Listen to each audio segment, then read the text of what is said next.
You know this is about showers, girls them flowers, coming to your live and direct up inside the place. Showers and Weed Music Studio Productions, Studio Flat to be exact, baby. Yeah, niggas. You know this is a Mandeville, Manchester, Jamaica double I connections to the world. Brought to you by Icinger Showers. Compliments of the Showers and Weed Music Studio Productions. Courtesy of the Showers Records and Water Company. Yeah. Brimilla Road. Live and direct.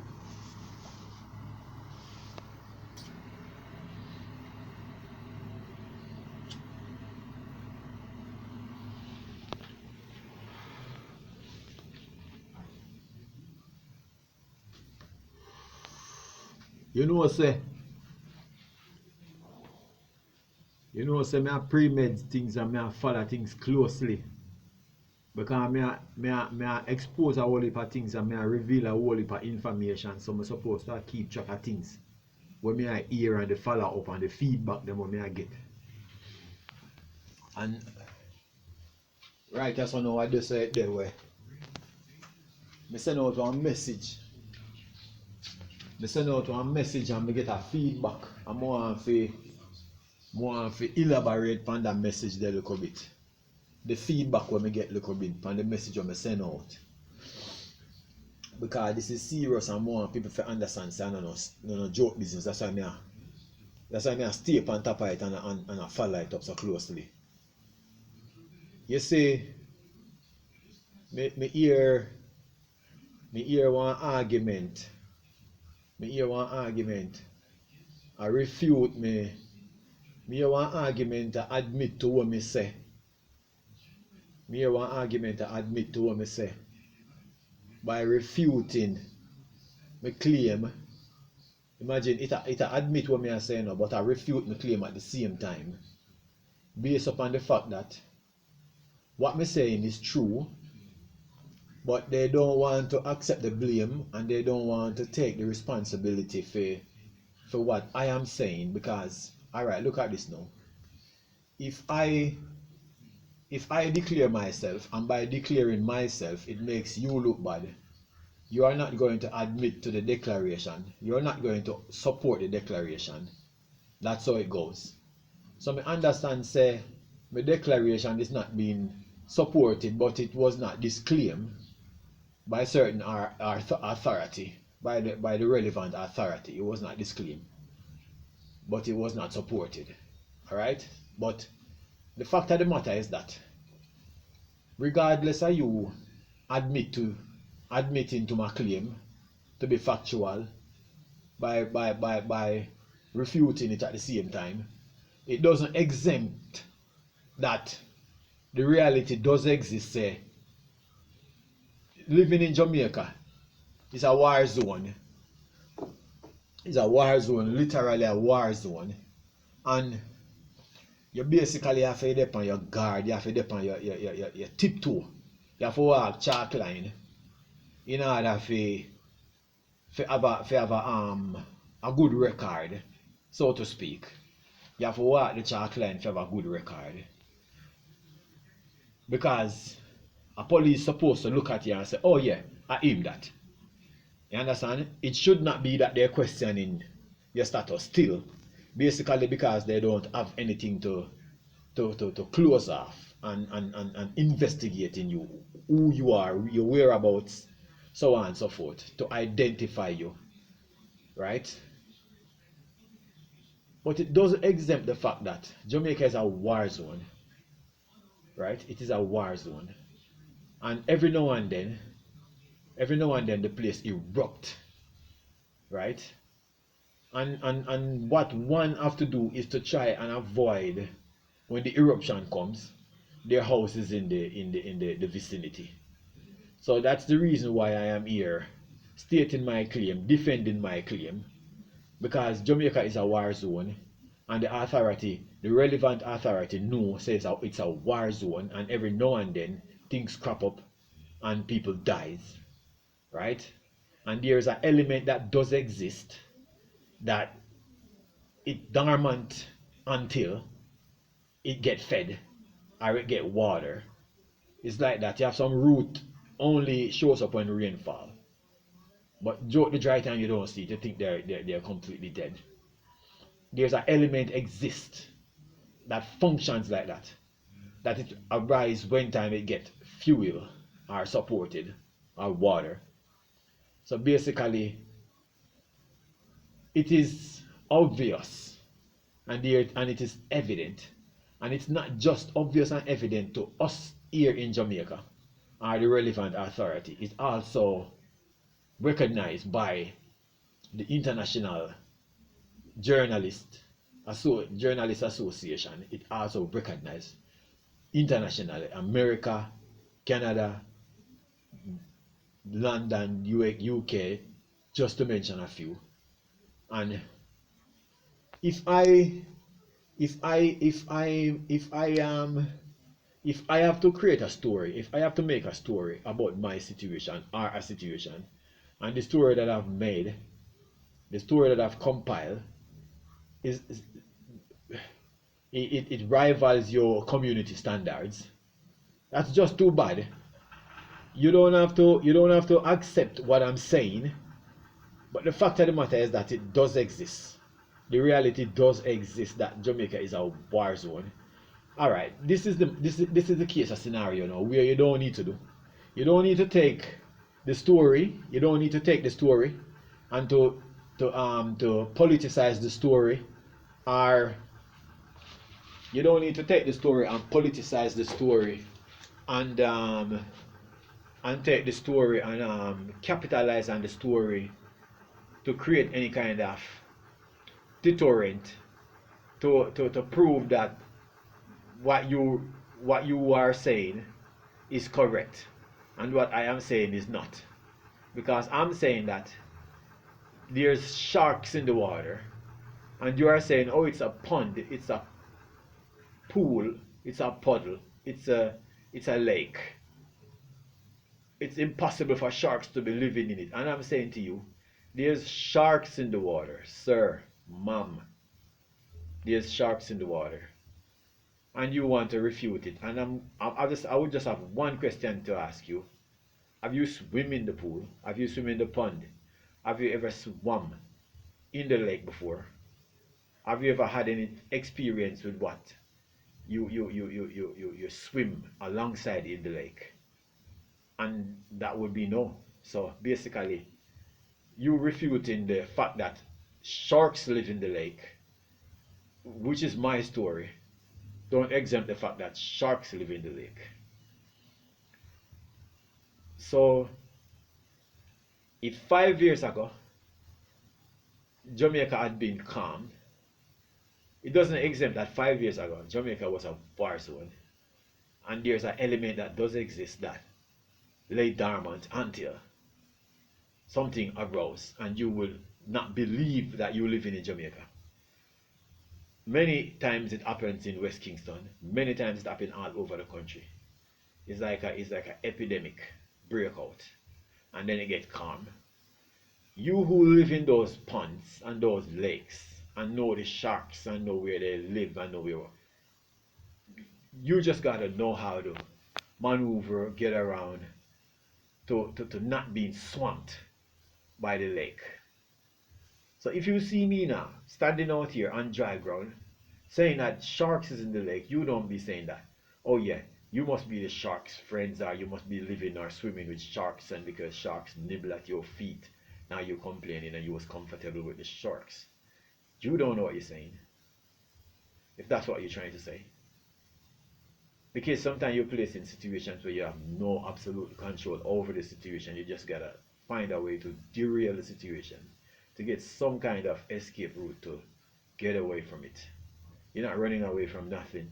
You're not scared of anyone. You're not afraid of nobody. And that's another sticking point. He's not scared. He speaks with authority and he speaks openly.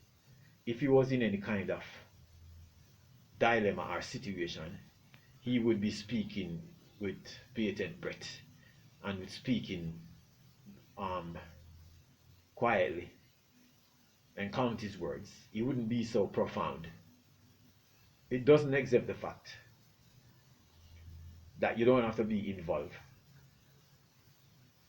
When you stand in your authority and you know that you got one life to live like everyone, you ain't scared of shit. Right?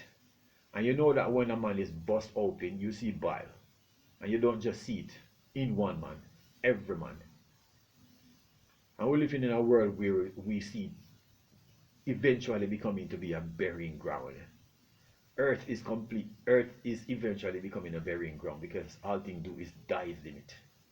Things born, live, and dies in it. Trees, insect, fishes, human beings, birds, everything just the amount of things that dies in Earth over the years. Earth is a burying ground.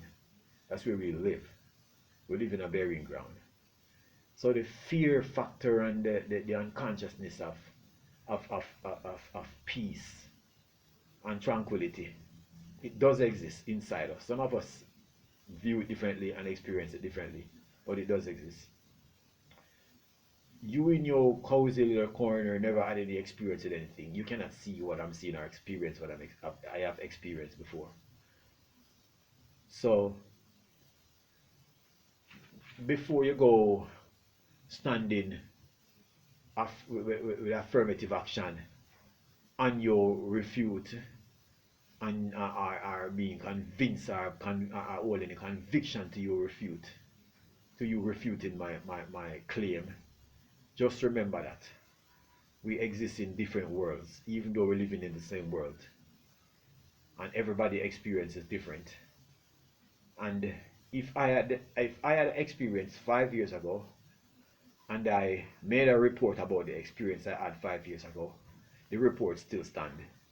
It doesn't matter if the situation has calmed or there is a pardon or whatever. Situation does exist. And it's an ongoing situation that's you have to find a way to prevent it from happening again, preventative measures to prevent it from happening again, whether it was your mistake or it was someone deliberate action against you. But the situation does arouse and the situation does exist that it happened and it offended somebody and somebody took action. You see, out of the action that someone took, they need justice. And you see, the justice that they need, it needs to come from the system. And it doesn't matter which party is in power. The justice must be served. And it seems like it's served. Because justice is served by, if justice is served by making Jamaica a place to raise family and to work and to build homes, if the reality exists now, it doesn't exempt that. That reality was a figment of the imagination for some people 5 years ago, and they still see a streak of hope hanging on in the balance that anything can happen and disrupt the fate again, because the element does exist, and all it needs is to be fuel or water or nurtured. All right. So if I went to if I got some documents to if I got some documents from a report, if I made a document from a report and the document incriminates you or incriminates a party or incriminates an individual or incriminates a church or incriminates whoever, radio station, the document was carefully investigated and documented against you, and you can stand on your refute. I'm gonna stand on the documents, right? Because even though justice may have served, that the country may have came a far way over the past years, it doesn't exempt that justice hasn't served based upon the claim that was made. And the claim that was made was for me to return to the UK. That was the claim. The claim was made for me to return to the UK. And you want to refute it so I get to stay in Jamaica to raise family and build homes and work. And I am saying to you, I am appealing that. I am refuting that. And I stand against that. Because because you don't control my destiny and you don't know my plans and you don't have anything in your standard that fits me. And I want to I want to get away from that. I want to get away from the fact that I am into some kind of subjection, some subjective truth, subjective reality that doesn't resonate with my reality and my truth. Because I am not going to play into anyone games that doesn't bears any fruit, and it does not fuel anything constructive, anything innovative. It's just a gossip and a rumor and things that doesn't really make sense. And I'm not here to entertain things that doesn't make sense. And we all know that something doesn't make sense. And we are intelligent people and we both understand each other. And if I call you out, I call you out. And if you respond with a refute, I have a follow-up for you. And this is it. Consider it say Jamaica is my place and UK is my place. So I am dual citizen, right?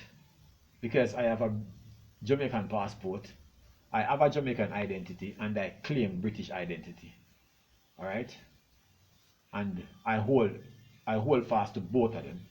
My identity in the UK and my identity in Jamaica. And I'm not letting go of any of them because I am not a politician and I don't have to.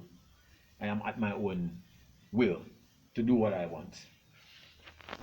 I am going to keep my Jamaican passport and I want my British passport. And I am calling upon the government and I'm calling upon the UNHCR and I'm calling upon Miss Nancy Anderson and I'm calling upon the Jamaican Prime Minister, Andrew Holness. I know that you hear my argument and I know that you hear my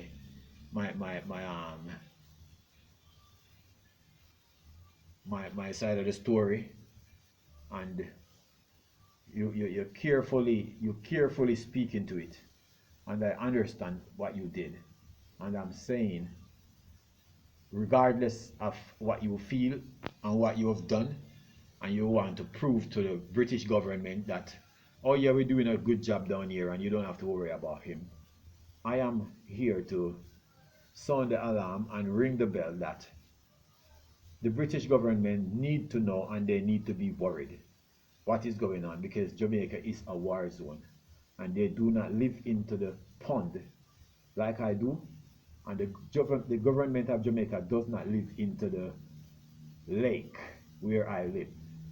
In the same way, what's his name?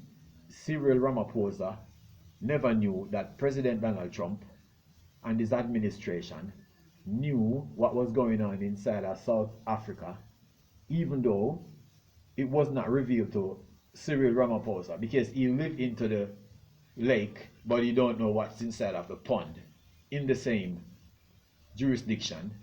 It's the same case of scenario, and I am saying to the British government, there is a problem. I am still being persecuted out here in every sense of the word, financially, emotionally, spiritually, physically. You can call every alley that lead down to Westminster City. It's here and it does exist. And I am tired of it and I'm sick of it and I cannot deal with it. It's too much, all right? And I know that if there were options, I wouldn't have these complaints. It's not because I am being pressured or I am under pressure. No, I can take care of myself, all right? But I need options, all right?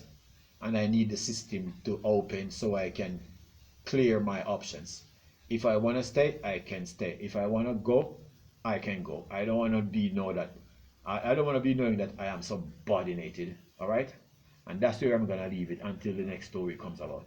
All right, because this is a continuation and a follow-up of the same situation about me leaving Jamaica go to the UK, return to Jamaica with the intention to return to the UK, and I am here still pending my status. Until then, you know this is about Showers coming to you live and direct up inside the place. Showers and Weed Music Studio Productions, through the flat to be exact. You niggas, you know this is a Monday for Manchester, Jamaica, double I connections to the world. Brought to you by Ice in the Showers.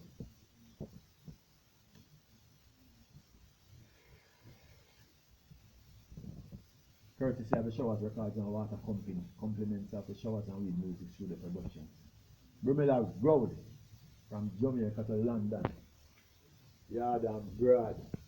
Boom. Take it easy.